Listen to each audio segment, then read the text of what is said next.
ओम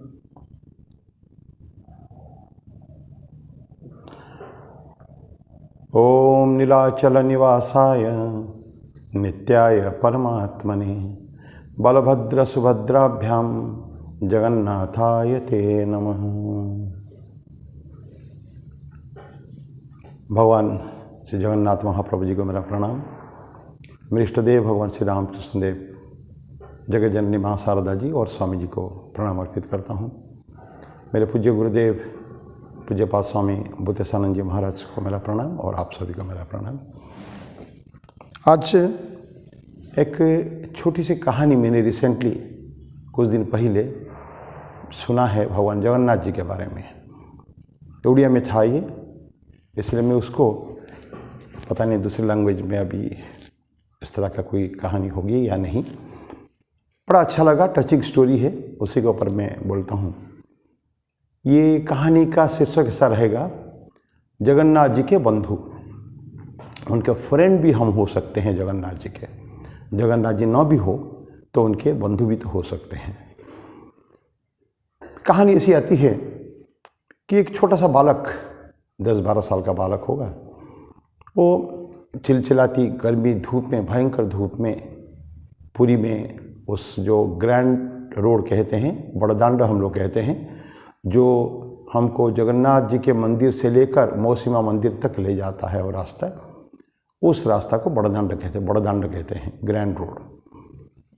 उस रास्ते में वो लड़का कुछ बेच रहा है, छोटे छोटे आइटम, कुछ सूखा प्रसाद, कुछ निर्माल्य हम उसको कहते हैं, जो चावल का अन्न भोग को सुखाकर उसको चावल में कन्वर्ट किया जाता है और पैकेट में बिकता है। वो हर रोज़ उसको हमको खाना होता है, 2 दाने 3 दाने स्नान के बाद। ऐसा बेच रहा है, बेचा बहुत गरीब लड़का है, और उसमें भी इतना गरीब है, उसके पैर में जूते नहीं हैं, बड़े कष्ट में है वो। उसमें भी लोग उसको मोल भाव करते हैं। वो अगर 5 रुपया बोलता हो तो उसको 3 रुपया बोलते हैं, 2 रुपया बोलते हैं।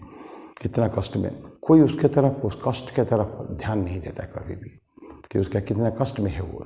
2 रुपये 4 रुपये में क्या रखा है मित्रों। तो ऐसा बेच रहा है बेचारा, लेकिन उसको तो गुजारा करना है घर में, इसी को ही बेचकर ही वो करता है।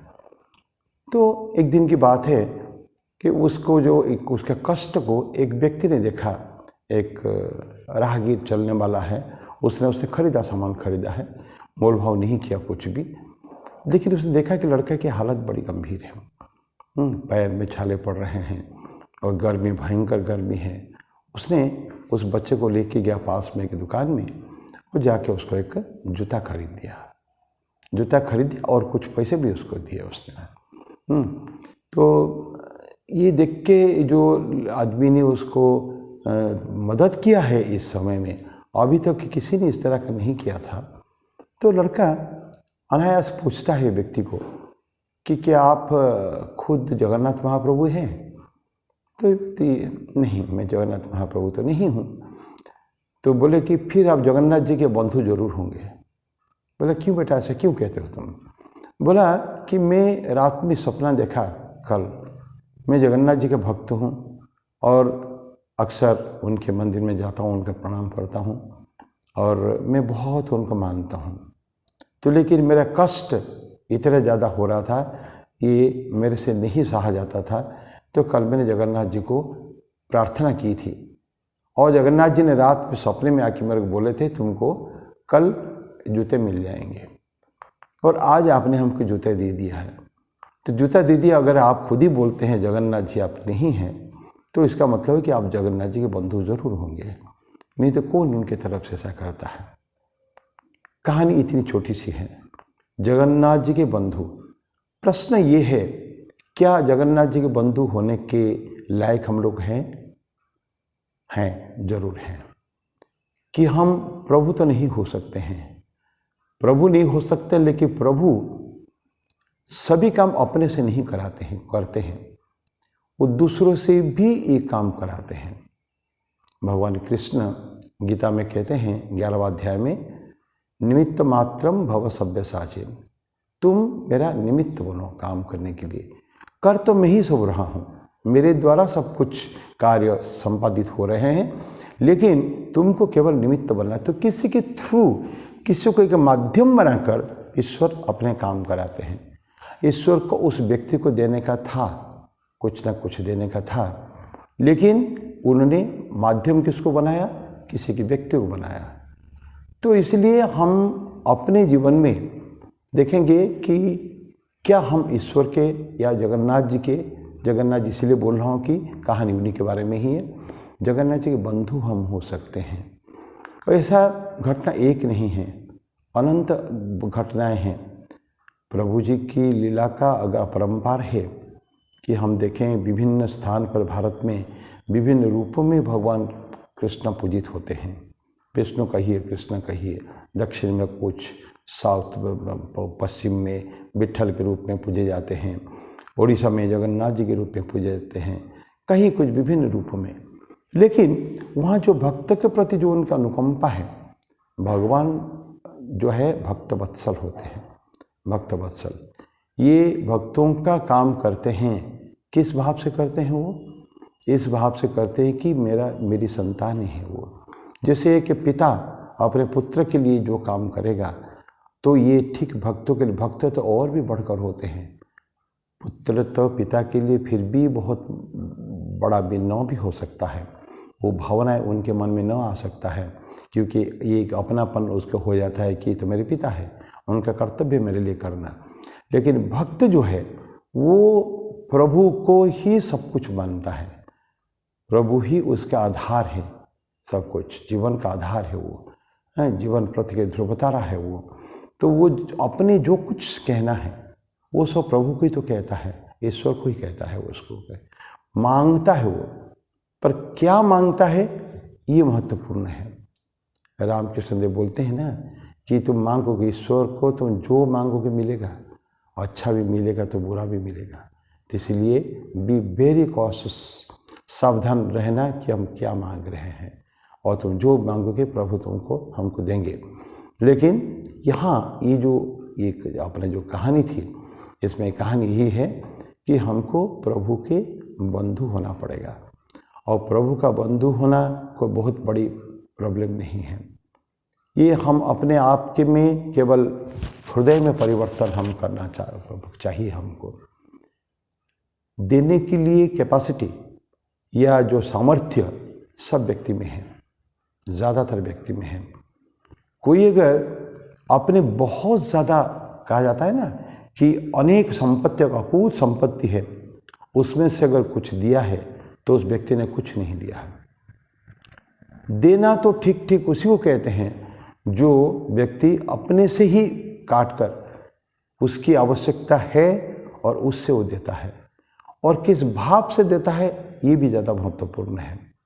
पैसा है इसीलिए अनमना ढंग से दे दिया, वो भी नहीं चलेगा, उसको भावनाएं चाहिए, इस किस भाव से वो दे रहा है वो, तो वो ज़्यादा महत्वपूर्ण है। वो किस भाव से दे रहा है वो, कि मेरा तो इसमें कुछ है ही नहीं, जो कुछ प्रभु ने हमको दिया यही दिया है, और मैं उन्हीं की ही दिया हुआ कि चीज़ वस्तु मैं दूसरों को दे रहा हूँ मैं। और ये कर्तव्य है सभी का, सब प्रत्येक का कर्तव्य है। कर्मयोग में भगवान कृष्ण गीता में कहते हैं कि हम प्रभु को तुष्ट करते हैं और प्रभु हमको कुछ दे के तुष्ट करते हैं। ये परस्परम भावयंत बोलते हैं ना, देवान भावयता नहीं ना ते देवा भावयंत वह परस्परम भावयंत श्रेय परम वाप्स्यथ। तो हम प्रभु को तुष्ट करते हैं अपने भक्ति के द्वारा, और प्रभु उनके पास तो अनंत संपत्ति, पूरे सारे सृष्टि उन्हीं की है। लक्ष्मी जिनकी पत्नी है, वैसे लक्ष्मीपति के पास सब कुछ है, वो सब कुछ दे सकते हैं, वो दे रहे हैं।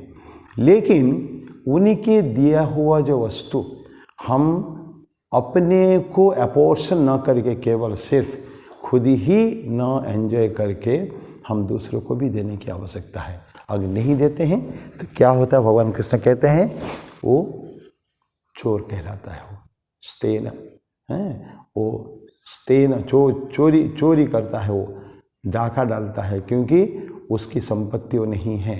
एंड ही इज ईटिंग सिन, बोलते हैं कि वो तो पाप, वो पाप खाता है। हाँ, तो ऐसा पाप को ही वो खाता है, वो तो पाप को खाने का नहीं है उनको। हाँ, तो इसलिए जो कुछ प्रभु ने हमको दिया है, हम उनको उन्हीं के ही संतानों को उन्हीं के ही समझकर हम उनको दे देना चाहिए। तो इस भावना से हम प्रभु के बंधु बन सकते हैं।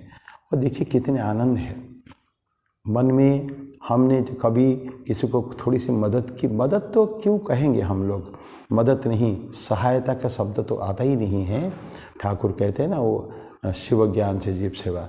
हम तो सेवा करने के लिए है शिव ज्ञान से। और शिव किसको समझकर? भगवान समझकर, ईश्वर समझकर। ईश्वर की संतानें तो ईश्वर के ही पुत्र, तो ईश्वर के ही रूप होते हैं। We can know the father through the son. पुत्र के द्वारा ही हम पिता को जान सकते हैं, बाइबल ऐसा कहता है। और स्वामी विवेकानंद जो उनके फेमस कहानी स्पीच है वहाँ रामेश्वरम धाम में, रामेश्वर मंदिर में, रियल वर्शिप, सच्ची उपासना में क्या बोलते हैं कि जो ईश्वर को, ईश्वर के संतानों में ईश्वर को देख के उसकी पूजा करता है, वो ज़्यादा ठीक ही worships the father in the right way. ठीक वही संतान की माने ईश्वर की पूजा करता है। और ऐसे कहानियाँ ऐसा बहुत है। तो हम कभी भी मदद करते समय या सेवा करते समय, जब हमारे पास ईश्वर ने दिया है हमको, उसमें से थोड़ा सा अगर एक पोर्शन अगर हम दे दें, तो कभी भी हमको उसमें चिंतित नहीं होना चाहिए।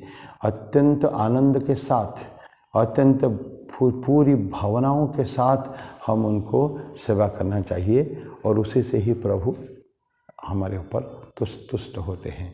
क्या देते हैं दैट इज़ नॉट इम्पॉर्टेंट हमको, क्या नहीं, वो बिल्कुल नहीं है। ये हमारा एक रिलेशन है, भक्त और भगवान का रिलेशन है। भक्त कभी चाहता ही नहीं ना, भगवान से कुछ नहीं चाहता है कभी भी। He gives his worship, he gives his devotion. वो भक्ति उनको भगवान को देता है और उसके बदले ही भगवान उनको देते हैं।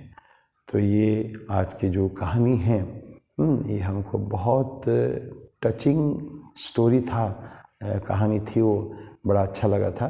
इसलिए इसको हमारी फिर अपील है, जो अगर ठीक हम लोग ठाकुर के संतानें हैं, माँ के और स्वामी जी के संतानें हैं, जिन्होंने शिव ज्ञान से जीव सेवा की बात कही थी, आत्मन मोक्षार्थम जगत हिताय की बात जिन्होंने कही थी, और जो परवर्ती काल में अपनी मुक्ति के को लिए भी निगेट कर दिया था, नकार दिया था, नहीं, अपनी मुक्ति भी नहीं चाहिए तुमको, केवल लोगों के लिए सेवा करते करते कर्मभूमि पर तुमको प्राण न्यौछावर करना है।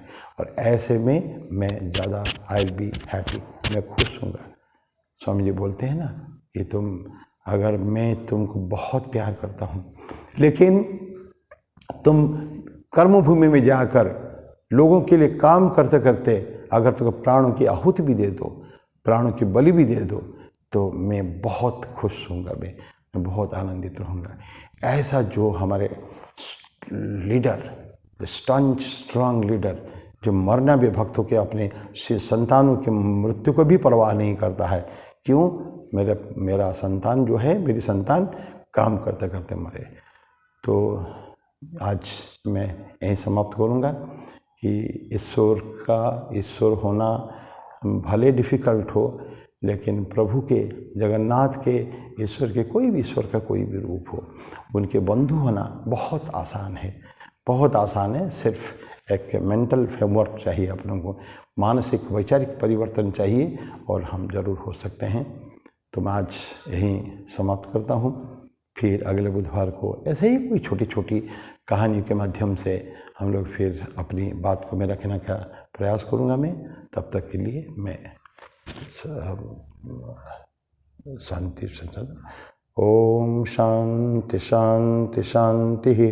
हरि ओम तत्सत्। श्री राम कृष्णार्पणमस्तु।